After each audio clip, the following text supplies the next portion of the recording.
মাশাআল্লাহ মাশাআল্লাহ, আমার নিজেরও পরিপূর্ণ মনে ছিল না, উনি বলার পরে আমার মাথায় চলে আসছে। গত বছর আল্লাহর শুকরিয়া আদায় নিয়ে আমরা কথা বলেছিলাম। কি বলছিলাম বলেন তো ভালো করে?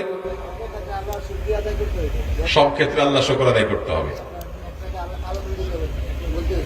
মাশাআল্লাহ, আপনি এটার উপরে কি আমল করছেন? মানে কষ্ট হইলেও আল্লাহ শুকরিয়া আদায় করেন, আর ভালো কিছু করবে পাইলে তো করেনি। মাশাআল্লাহ, কি নাম আপনার? হ্যাঁ, সায়েম ভাই। বাড়ি কোথায়? মাশাআল্লাহ, পাশের এলাকার মানুষ। কি করেন ভাই? টেক্সটাইলে কাজ করেন।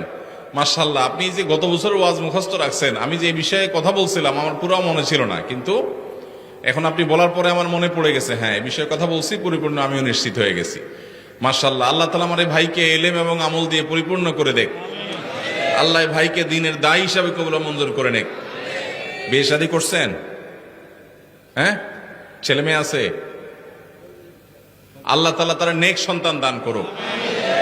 আমি এর তাহলে বিয়ের দোয়া করতাম, যেহেতু বিয়ে করছে আর দোয়া করে লাভ নাই, আর দরকার নাই। একটা হয়েছে আল্লাহ তাআলা, যেটা হয়েছে এটার মাধ্যমে আল্লাহ তাআলা নেক সন্তান দান করুক, রুটি রুজিতে আল্লাহ তাআলা বরকত দান করুক।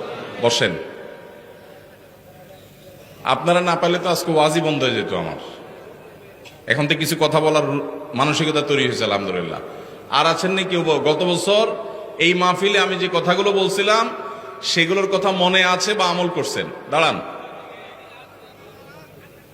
কি নাম? সুমন মিয়া। বলেন, কি ওয়াজ করছিলাম, আপনি কি আমল করছেন? জি, রোজা রাখছিলেন? কোন মাসে? শাবান মাসে। শাবান মাস রমজানের কয় মাস আগে আসে?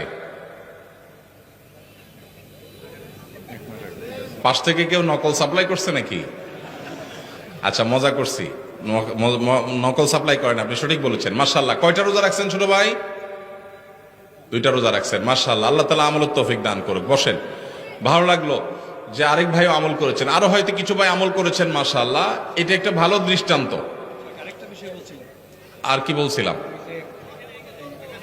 বান্দার হক নষ্ট করার ব্যাপারে এটা আলহামদুলিল্লাহ অনেকেই আলোচনাটা মনে রাখছে, এবং এখনো এই পুরো বছর ঘুরে ঘুরে এই প্রশ্ন উত্তরটা সবার মনে আছে। এটার উপরে কি আমল হয়েছে সেটা বলেন। ওই ভাই বলেন।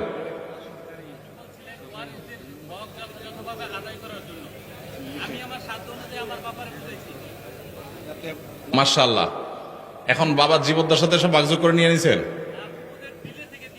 ও আচ্ছা, বাবা দাদার হক যেন দেয়, এই দাদার সম্পদ থেকে ফুফুদের হক যেন দেয়। তো বাপে কি আমল করছে? বাড়িটাও দেওয়ার চেষ্টায় আছেন। মাশাআল্লাহ, দেখেন সারা দেশের সম্পদ লুট করার লোক পাবেন। ওয়াজ মাহফিল গুলো থেকে আল্লাহর এরকম বান্দারা তৈরি হয় যারা নিজের সম্পদ, অন্যের অধিকার, ফুপুর অধিকার, দাদার সম্পদে এটা ভাগ দেওয়ার জন্য বাপের উল্টা বুঝায়া সমঝাইয়া সেটা তাদেরকে দেওয়ার ব্যবস্থা করে। আলহামদুলিল্লাহ। কি নাম আপনার? কাউসার ভাই। আপনি কি এটা গত বছর আলোচনা থেকে উদ্বুদ্ধ হয়েছেন নাকি নিজে থেকে অন্য কোনো কারণে? গত বছর আলোচনা থেকে। মাশাআল্লাহ, গত বছর আমরা বান্দার হক সম্পর্কে বলেছিলাম, অন্যের হক মারা সম্পর্কে বলেছিলাম, আরো কিছু বিষয় আলোচনা উঠে এসেছে, প্রশ্ন উত্তরে উঠে এসেছে। মাশাআল্লাহ, বসেন আপনি। জাযাকাল্লাহ খাইর। আর কোন আল্লাহর বান্দা আছেন যে গত বছরের কোনো রিপোর্ট শোনাবেন যে আমল আপনার ভিতরে এটা আসছে ওইটা আসছে, এরকম বলার মতো কেউ আছেন? ঠিক আছে, আমার মনে হয় এ পর্যন্ত আমরা রাখি। এই দৃষ্টান্তটা আমাদেরকে মনে রাখতে হবে যে যে ভাইগুলো আমল করেছেন, একটা পয়েন্টের উপরেই হোক না কেন, যে আমল করেছেন, এটাই হলো প্রকৃত ওয়াজ শোনা। যে ওয়াজ শুনবো কিছু জানা এবং মানার জন্য। ওয়াজ শুনলাম, হুজুরের চেহারা দেখে চলে গেলাম, আমল করলাম না, ফজর নামাজটাও জামাতে পড়া হলো না, এই ওয়াজ শোনার 2 পয়সার কোনো মূল্য আছে? কোনো মূল্য নাই। আল্লাহ আমাদের ভাইদের সবাইকে আমলের নিয়তে ওয়াজ শোনার তৌফিক দান করুন। সবাই আমলের নিয়তে শুনবেন তো ইনশাআল্লাহ। গত বছর যারা এই মাহফিলে ছিলেন আবার এই বছরও আছেন, এরকম যারা আছেন একটু হাত তোলেন। মাশাআল্লাহ, হাত নামান। এত মানুষ এখানে, অলমোস্ট 20 থেকে 30% মানুষ দেখা যাচ্ছে গত বছরেরও শ্রোতা, এই বছরের শ্রোতা। তো আমলের বেলায় মাত্র 5-7 জনে হাত পাইলাম কেন ভাই? হাত তো উঠেছেন খুব জোরে সোরে খুশি হইয়া, ধরা খাবেন তো চিন্তা করেন নাই। গত বছর মাহফিলে আসছেন, এবছরও আসছেন, তাহলে গত বছরের মাহফিলের উপরে আমল করেছেন এটা বলতে পারেন নাই কেন? এতটুকু নিজের প্রতি আস্থা নাই কেন? কনফিডেন্ট নাই কেন? তাহলে এই বছর ওয়াজ করে কি লাভ হবে? এরকম দেখা যাবে 5-7 জন আমল করছে, বাকিদের খবর নাই। তাহলে 5-7 জন যারা আমল করছে এদের নিয়ে চলেন একটা রুমে বন্দী হই, তাদেরকে ওয়াজ করি, আর বাকি পাবলিককে ওয়াজ শোনাতে লাভ নেই। আমল করবেন? ওয়াদা? আল্লাহ তাআলা আমাদের ভাইদের ওয়াদা পুরা করার তৌফিক দান করুন। মাশাআল্লাহ, মাশাআল্লাহ। এটাতে বলে মাহফিল। মাহফিল থেকে কিছু নিয়ে যাওয়া লাগবে কি লাগবে না? কি নিবেন? বুট বাদাম? আমল। আল্লাহ তাআলা আমাদেরকে আমলের তৌফিক দান করুন। ছোট্ট ছোট্ট করে 2টা পয়েন্ট বলে প্রশ্ন উত্তরে চলে যাবো ইনশাআল্লাহ। নাম্বার 1, শাবান মাস চলছে। এই শাবান মাসের একেবারে শুরুর দিকে আমরা আছি। রমাদান মাস আর কয়েকদিন পরে ইনশাআল্লাহ শুরু হয়ে যাবে। শাবান মাসে আমাদের প্রিয় নবী সাল্লাল্লাহু আলাইহি সাল্লাম বেশি বেশি নফল রোজা রাখতেন। শাবান মাসের শেষের দিনগুলো ছাড়া বাকি পুরো মাসের বেশিরভাগ দিন নবী সাল্লাল্লাহু আলাইহি সাল্লাম রোজা রাখার চেষ্টা করতেন। শুরুর দিকে, মাঝের দিকে প্রায় প্রতিটা দিনই তিনি রোজা রাখার চেষ্টা করতেন। এই জন্য তার সেই সুন্নতকে অনুসরণ করে আমরাও রমজান মাস শুরু হওয়ার আগে থেকে নফল রোজা রাখার চেষ্টা করব ইনশাআল্লাহ। চেষ্টা করবো তো ইনশাআল্লাহ।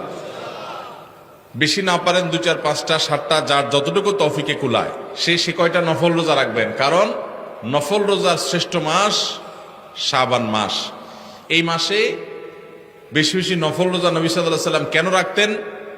তাকে উসামা ইবনে যায়েদ রাদিয়াল্লাহু তাআলা নবীজির অত্যন্ত আদরের সাহাবী ছিলেন, নাতির মতো স্নেহ করতেন। তিনি প্রশ্ন করেছেন আল্লাহ রাসূলকে, হে আল্লাহ রাসূল, মালি আরাকা তাসুমু ফি শাবান মা লা তাসুমু ফি গায়রি।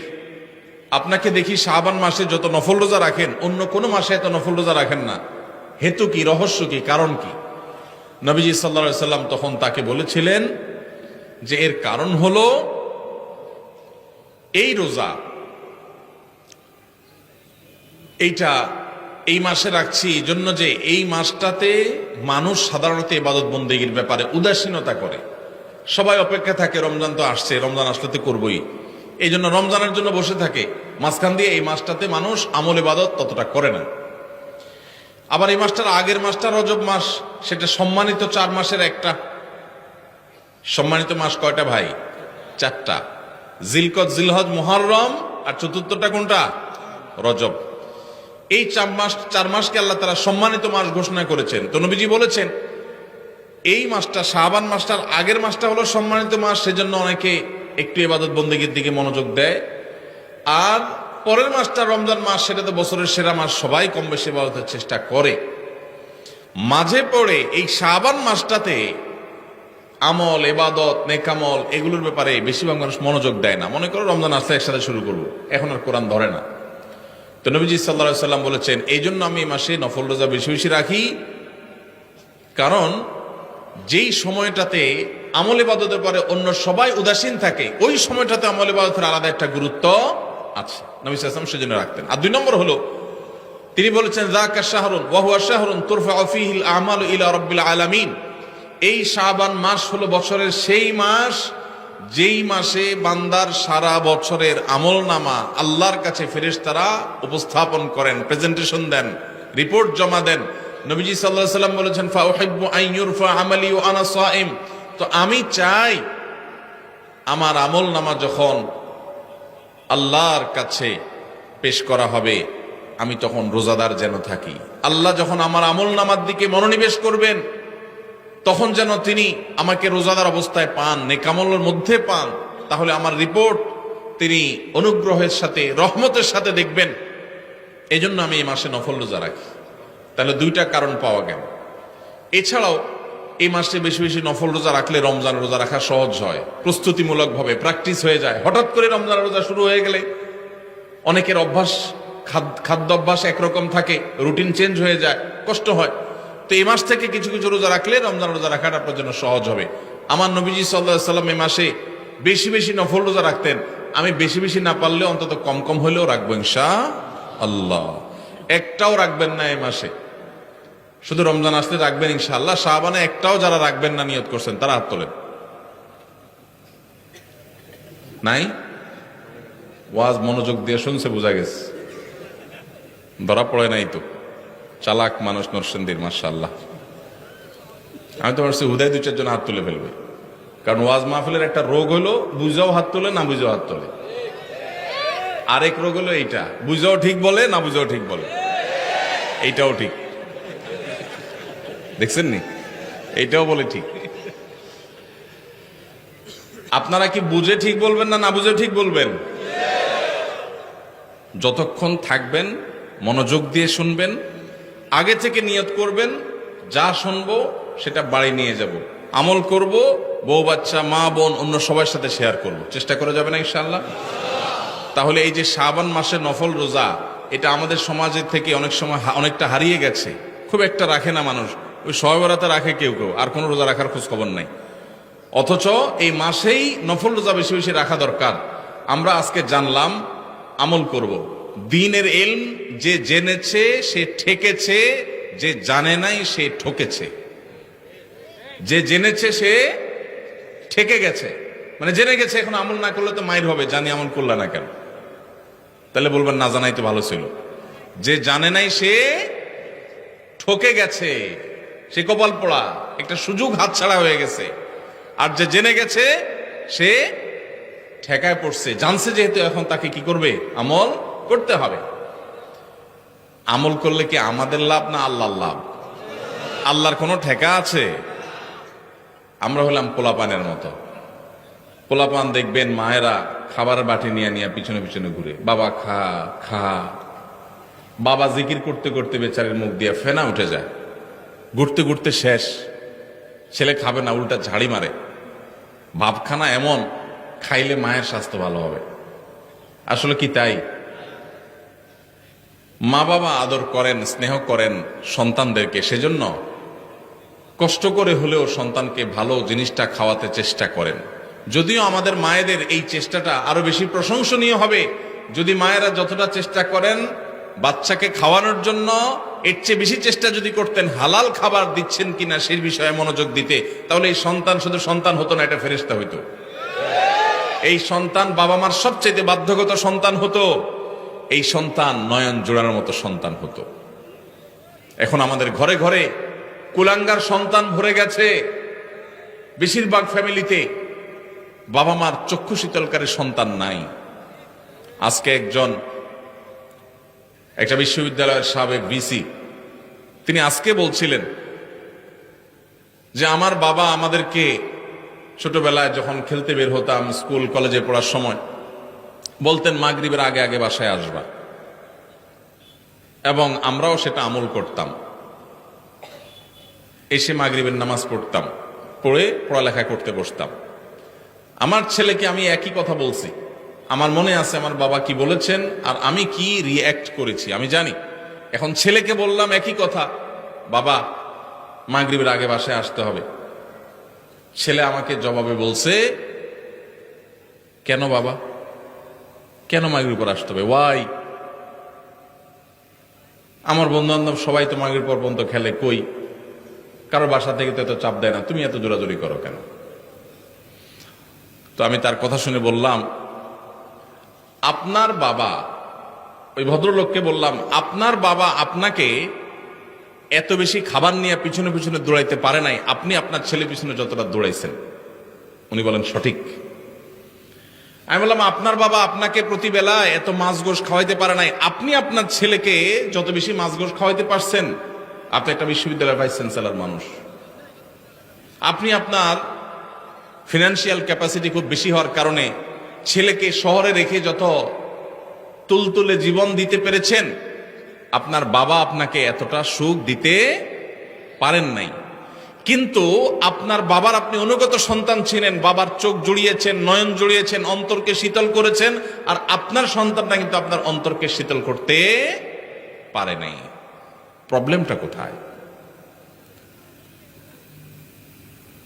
আমরা যারা আমাদের বয়সী যারা আছেন এখানে, বা আরো যারা সিনিয়র মুরব্বীরা আছেন এখানে 45, 50 বা আরো উপরে, আমাদের অনেকের বাবা মা 3 বেলা ভালো করে খাবার দেওয়া আমাদের জন্য, আমাদেরকে তাদের জন্য কষ্টকর ছিল।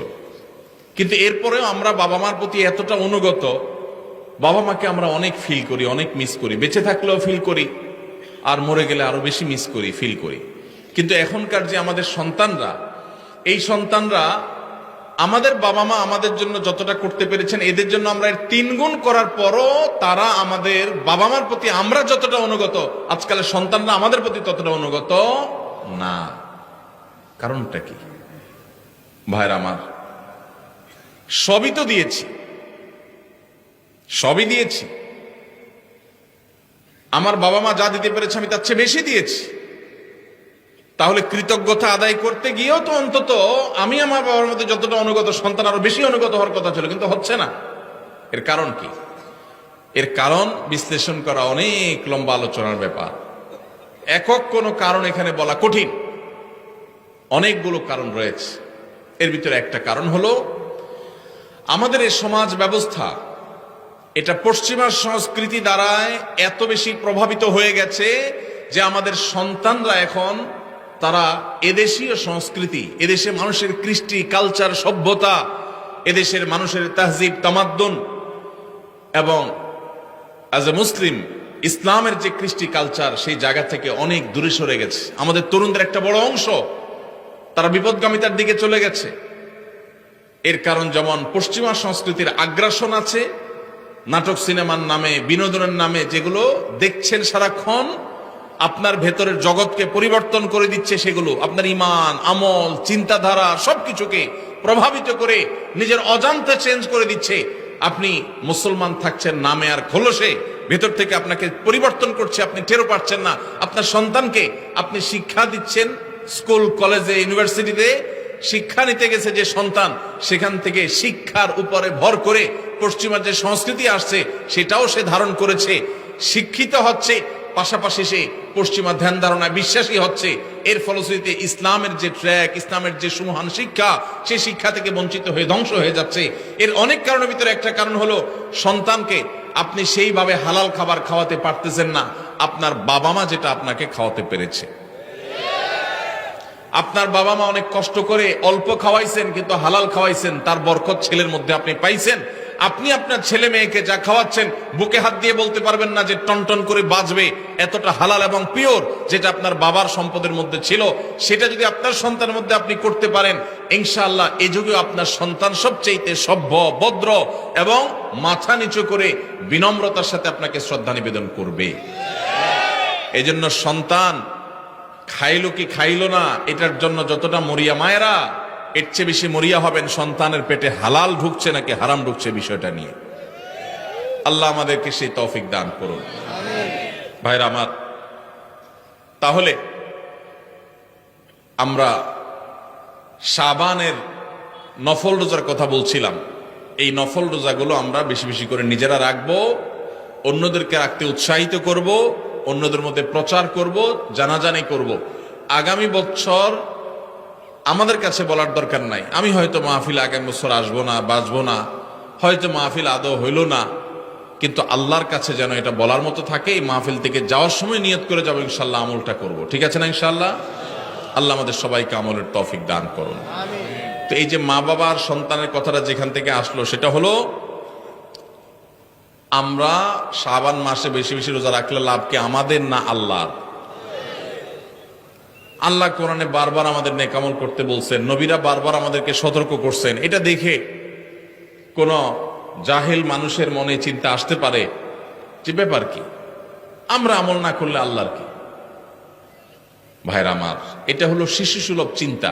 ওই যে শিশু মা বাপ খানা খাওয়ানোর জন্য সারাদিন পিছে পিছে ঘুরে, আর সে মনে করে কিরে মার মনে কোনো ঠেকাটুকা আছে মনে হয়, মা মনে হয় বেতন টেতন পাবে, এই জন্য আমার পিছে পিছে ঘুরে মনে হয়। ওই ছেলে খাইতে চায় না, অথচ স্বার্থটা কি মায়ের না সন্তানের? সন্তানের। তাহলে মা এত কষ্ট কেন করছেন? মমতার কারণে, স্নেহের কারণে। মা বাবা সন্তানকে যতটা ভালোবাসেন, আপনার আমার রব, আপনার আমার মালিক আল্লাহ সুবহানাহু ওয়া তাআলা আমাদেরকে এর চাইতে অগণিত গুণ বেশি ভালোবাসেন। এত বেশি ভালোবাসেন যে বান্দা জাহান্নামে যাক আল্লাহ চান না। এই যে বিভিন্ন আমল আমাদেরকে আল্লাহ দিয়েছেন, এই আমলগুলো দিয়েছেন আমরা যেন জান্নাতে যাওয়ার পথ সহজ হয়, আমাদের সুগম হয়। সেজন্য এই জন্য ভাই সমস্ত সুন্নাহগুলো, নবীজির আমলগুলো সব শিখে শিখে জেনে জেনে আমল করবো তো ইনশাআল্লাহ। শাবান মাসে নফল রোজা রাখবো তো ইনশাআল্লাহ। অন্তত 2টা রোজা হলো ওরা রাখবে, নিয়ত করছেন, একটু হাত তোলেন। আল্লাহ আমার ভাইদের সবাইকে আপনি আমল করার তৌফিক দান করেন। মালিক আমাদের সবাইকে আপনি আমলের তৌফিক দান করেন, আমাদের সবাইকে জান্নাতে যাওয়ার তৌফিক দান করেন। মাশাআল্লাহ মাশাআল্লাহ। একটা ওয়াজ শেষ, ওয়াজ নম্বর 2। দ্বিতীয় যে বিষয়ে কথা বলবো বলছিলাম সেটা হলো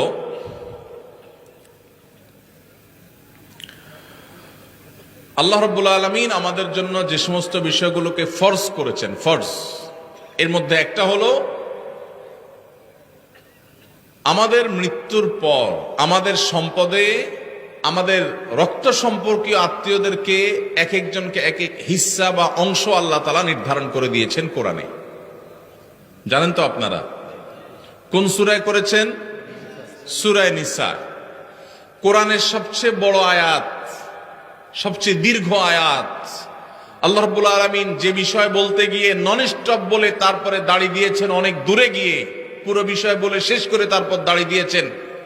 সেই সবচেয়ে দীর্ঘ আয়াত কোরআনে যে বিষয়টার উপরে, সে বিষয়টা কিন্তু নামাজের বিষয় না, সেটা রোজার বিষয় না, সেটা যাকাতের বিষয়ও না। সেটা কোন বিষয়? পরিত্যক্ত সম্পত্তির বন্টনের বিষয়। মা বাবা, স্বামী স্ত্রী, ভাই বোন, কারণ মৃত্যুর পর তার সম্পদে কার কি হক আছে, কে কতটুকু পাবে, এ বিষয়ে আল্লাহ তাআলা বর্ণনা করেছেন। বর্ণনা করে আল্লাহ তাআলা বলেছেন, ফরিদাতাম মিনাল্লাহ, তোমাদের রেখে যাওয়া সম্পদে কার কতটুকু ভাগ আছে না আছে, এই সব বন্টন আল্লাহ তাআলা করে দিয়েছেন। কে করে দিয়েছেন? আল্লাহ বলেছেন ফরিদাতুম মিনাল্লাহ, এটা আল্লাহর বন্টন, আল্লাহর নির্ধারণ, আল্লাহর পক্ষ থেকে এটা ফিক্সড করা হয়েছে। আমরা কেউ মনে করতে পারি আল্লাহ বলেছেন অমুকরে এতটুকু দিতে, সে তো আমার কোনো কাজে আসে না, আমার তো বরং তমুক বেশ কাজে আসে, তাহলে তারা একটু বাড়াই দিতে চাই আমি। মানে আল্লাহ যেভাবে দিতে বলেছেন, আমার যুক্তি বুদ্ধি দিয়ে আমি সেটাকে পরিবর্তন করতে চাই, এই যে একটা প্রচেষ্টা আমাদের অনেকের মধ্যে আছে, আল্লাহ রাব্বুল আলামিন সেই সম্পর্কে বলেছেন, আবাউকুম ওয়া আবনাউকুম লা তাদরুনা আইয়ুহুম আকরাবু লাকুম নাফআ, তোমাদের বাপ দাদা, তোমাদের সন্তান সন্ততি, এর ভিতরে কে তোমাদের বেশি কাজে আসবে, বেশি উপকারে আসবে, তোমরা কেউই জানো না। আল্লাহ যা নির্ধারণ করে দিয়েছেন সেটা অনুযায়ী বন্টন করো। তোমার বিবেক বুদ্ধি প্রসূত বন্টন করতে যাবে না, আল্লাহ নির্ধারণ অনুযায়ী দাও, তোমার বুঝে আসুক আর না আসুক। এই ফরজ। বহু দাড়ি পাকা মুরব্বী আছেন, বহু সিজদা করতে করতে কপালে দাগ ফেলে দেওয়া মানুষ আছেন, বহু নিয়মিত তাসবিহ তেলাওয়াত করা নফল আমল করা মানুষ আছেন, বহু নফল রোজা ফরজ রোজা রাখা মানুষ আছেন, বহু দান সাদকা করা মানুষ আছেন, বহু হজ ওমরা নিয়মিত করা মানুষ আছেন, যারা এই ফরজ আদায়ে গাফিলতি করেন, উদাসীনতা এবং অবহেলা করেন, এবং তারা এই কারণে আল্লাহর খাতায় ফাসিক নাম তাদের উঠে গেছে। দুনিয়ার মানুষ তাদেরকে হাজী সাহেব বলে, গাজী সাহেব বলে, শেখ সাহেব বলে, মৌলানা সাহেব বলে, মুফতি সাহেব বলে, সভাপতি সাহেব বলে, সেক্রেটারি সাহেব বলে, অথচ এই সাহেব আল্লাহর খাতায় ফাসিক। কারণ সে তার বাবার সম্পদে, তার দাদার সম্পদে আল্লাহ তাআলা যাকে যতটুকু হিস্সা দিতে বলেছেন সেটাকে পাই পাই করে আল্লাহর নির্দেশ অনুযায়ী বন্টন করে নাই। সে নিজের খেয়াল খুশি মতো বন্টন করেছে, খেয়াল খুশি মতো ভাগ করেছে, খেয়াল খুশি মতো দখল করে নিয়েছে। আল্লাহর নির্ধারণের এই ফরজের সে মূল্য দেয় নাই। এই কারণে এই সমাজের বহু দাড়ি পাকা মানুষ জাহান্নামে যাবে। ভাইরা আমার,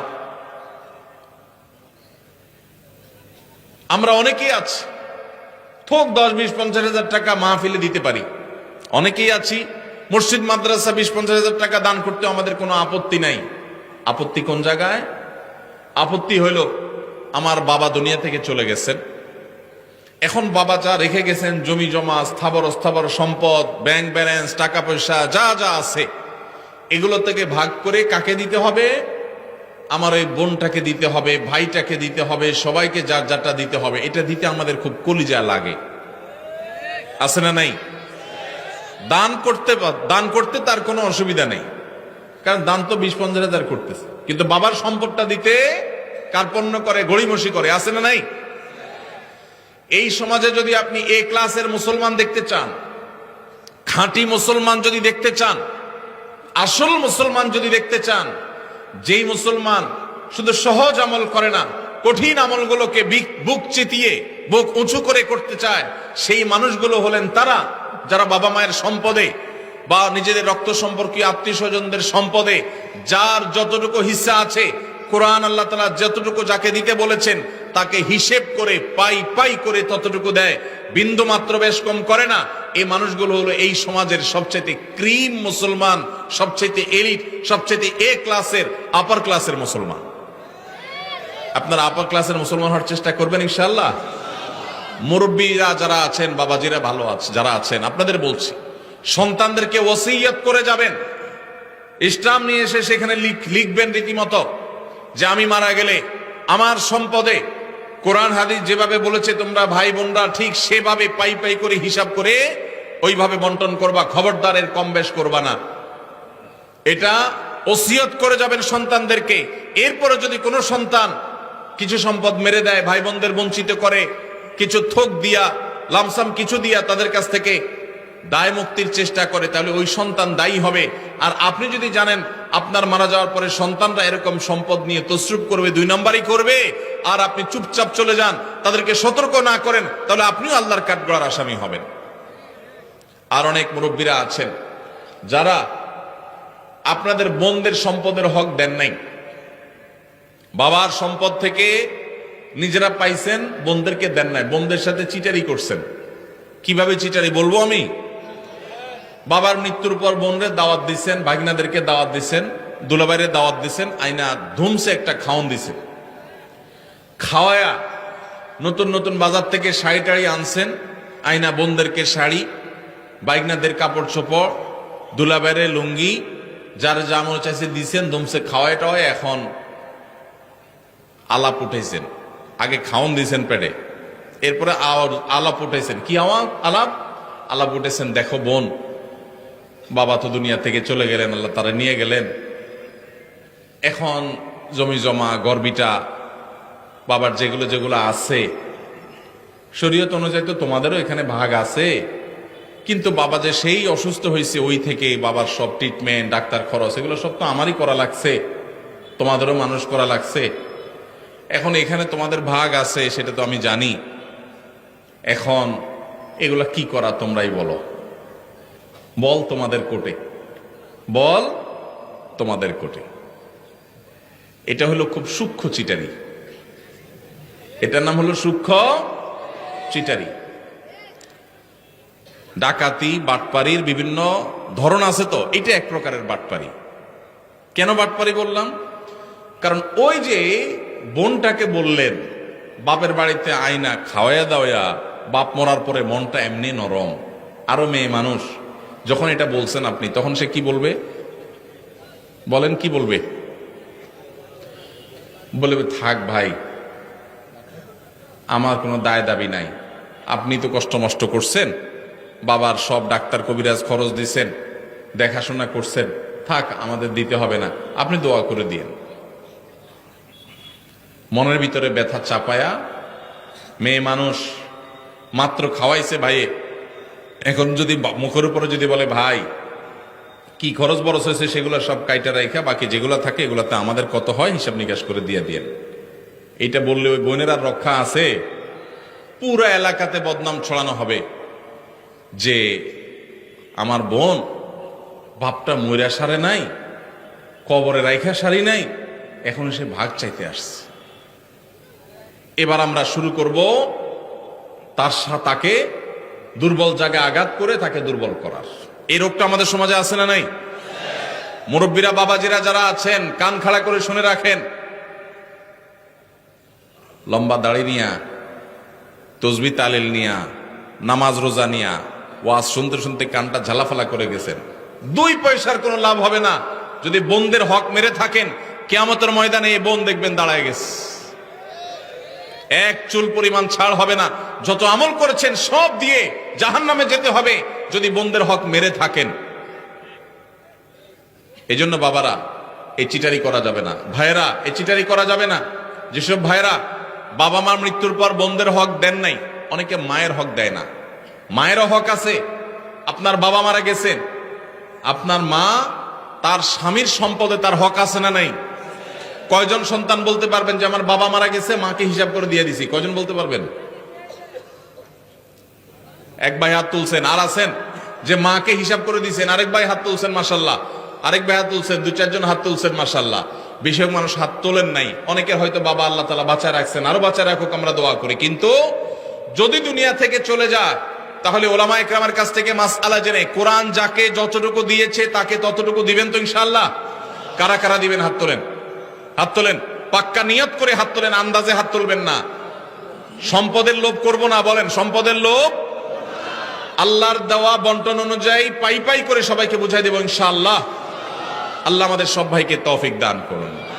ভাই, বরকতের মালিক কে? বরকত দেওয়ার মালিক কে?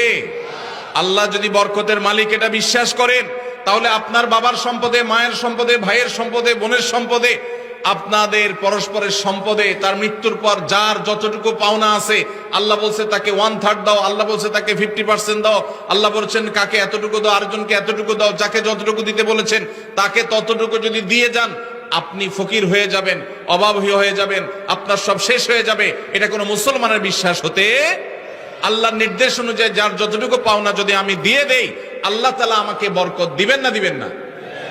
আর আল্লাহ যখন বরকত দেন তখন অল্পতে অনেক হয়ে যায়, আর আল্লাহ যখন বরকত দেন না তখন পাহাড় পরিমাণ সম্পদ থাকলেও মানুষ অভাবী আর ভিখারি থাকে। ভাইরা আমার, আল্লাহ সম্পদও দিয়ে দেয়, আবার ক্যান্সারও দিয়ে দেয়। দেয় না? দেয় না? বরকত এবং কল্যাণ ভিন্ন জিনিস। এই জন্য যুবক ভাইরা যারা আছেন তাদেরকে বলবো, নিয়ত করে নেন, ছোট লোকই করবেন না, নিচু চিন্তা করবেন না। যেসব ভাইরা মনে করেন যে বাবার জন্য আমি তো অনেক খরচ করছি, তাহলে আমি সব সম্পদ রেখে দিব, জি না। বাবার জন্য খরচ করা আপনার নৈতিক দায়িত্ব। আপনার যদি টাকা থাকে তার ট্রিটমেন্ট খরচ দাঁড়ানো আপনার দায়িত্ব। এর মানে এই না যে বাবার সম্পদ থেকে আপনি সেটা কাটাকাটি করবেন। হ্যাঁ, যদি এমন থাকে যে বাবার সম্পদ, ক্যাশ টাকা আছে, ট্রিটমেন্ট করা যায়, তাহলে সেটা দিয়ে আপনি বাবার ট্রিটমেন্ট করেন, কোনো অসুবিধা নাই। বাবার যদি না থাকে আর আপনার থাকে, সন্তান হিসেবে আপনার উপরে ফরজ বাবার ভরণ পোষণ দেওয়া। অতএব সেটার জন্য ভিটা মাটি এগুলো সব রেখে দিবেন, এটা করা যাবে না। প্রয়োজনে সেগুলা জমজমা বিক্রি করে বাবার ট্রিটমেন্ট করবেন। এরপরে যেটা ঠিকবে সেটা বন্টন করবেন। বোনরা নিতে না চাইলেও জোর করে দিবেন, দিবেন তো ইনশাআল্লাহ? ফুফুদের হক, বোনদের হক, ভাইদের হক পাই পাই করে দিবেন। অনেক বড় ভাই আছে, চান্স পাইলে ছোট ভাইদের ল্যাং মারে ছেড়ে দেয়, নিজেরা সব দখল করে নেয়। আছে না নাই? আল্লাহকে ভয় করেন। এই ফরজটা অবহেলিত ফরজ। নামাজের ফরজ অনেকে আদায় করেন।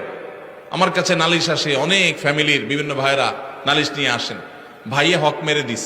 যে হক মারছে তার দাড়ি মাশাআল্লাহ একেবারে পেট পর্যন্ত চলে আসছে, কিন্তু হক মারতে তার বুকও কাঁপে নাই। এইরকম 2 নম্বর দাড়িওয়ালা মানুষ আছে না নাই? এই 2 নম্বর দাড়ি আল্লাহর কাছে অ্যাকসেপ্ট হবে। এখন আবার নতুন এক শয়তানি শুরু হয়েছে, সেটা হলো আল্লাহ রাব্বুল আলামিন বাবা মায়ের সম্পদে ছেলেদেরকে মেয়েদের দ্বিগুণ সম্পদ দিতে বলেছেন, ভাগ দিতে বলেছেন। মেয়েরা যদি টোটাল সম্পদের 10 টাকা পায় একজন মেয়ে, তাহলে একজন ছেলে পায় 20 টাকা। এখন আমাদের দেশে কয়দিন পর পরই কিছু সুশীল আছেন যারা আল্লাহর কোরআনেরও সংশোধন করতে চায়, নাউজুবিল্লাহ। তারা দাবি তোলে যে সমান অধিকার দিতে হবে, এবং সমান অধিকার কথাটা শুনতে বেশ সুন্দরই শোনা যায়। ভালোই লাগে। আমরা অনেকে বিভ্রান্ত হয়ে যাই। তাই তো একই বাবার সন্তান হয়ে মেয়ে যদি এক আনা পায়, ছেলে কেন 2 আনা পাবে? ছেলেও সন্তান, মেয়েও সন্তান, তাহলে মেয়ে 1 আনা পাবে, ছেলে 1 আনা পাবে, এমন হওয়া দরকার। মেয়ে 1 আনা পাবে, ছেলে 2 আনা পাবে, এটা কেন? বাহ্যিকভাবে এটা মনে হয় বৈষম্য করেছে। ভাইরা আমার, আমরা সবাই জানি আল্লাহ রাব্বুল আলামিন যত ফ্যামিলির খরচ আছে, এসব খরচগুলো ছেলেদের উপরে বর্তাইছে না মেয়েদের উপরে বর্তাইছে? স্বামীর উপরে না স্ত্রীর উপরে? স্বামীর উপরে। কত রকমের খরচ? সব রকমের খরচ। বিয়ে করবে মেয়ের বিয়ে হবে, বিয়ের খরচ কি মেয়ে